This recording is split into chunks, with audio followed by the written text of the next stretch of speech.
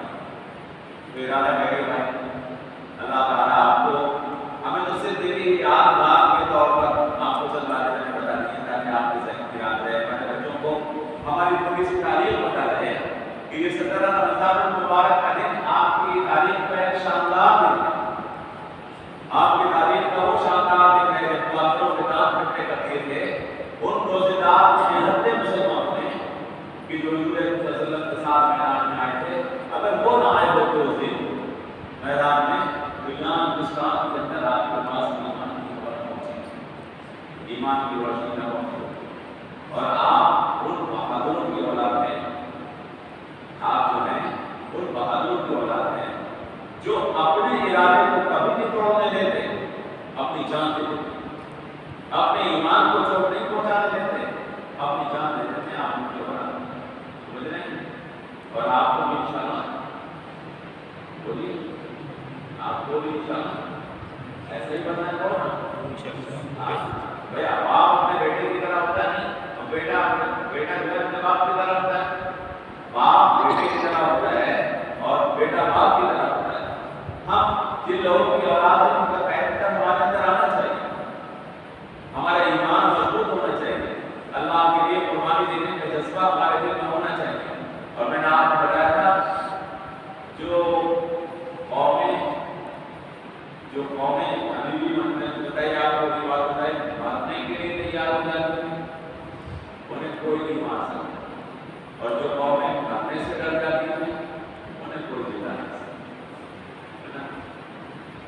اللہ تعالیٰ سے دعا کیجیے, اللہ تبارک و تعالیٰ نے آپ کو آج کے دن کو, اس مبارک تاریخی دن کو, یوم الفرقان کو, جو مقبوضات کے درمیان خط کرنے والا دن ہے, اللہ تعالیٰ دلوں میں یاد رکھنے کی توفیق عطا فرمائے اور اپنے ایمان میں ایک اکثر رہنے کی توفیق عطا فرمائے.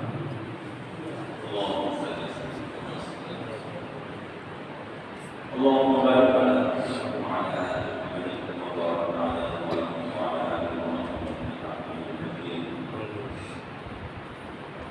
اللهم ربنا آتنا في الدنيا حسنة وفي الآخرة حسنة. سبحان ربك رب العزة عما يصفون وسلام على المرسلين والحمد لله.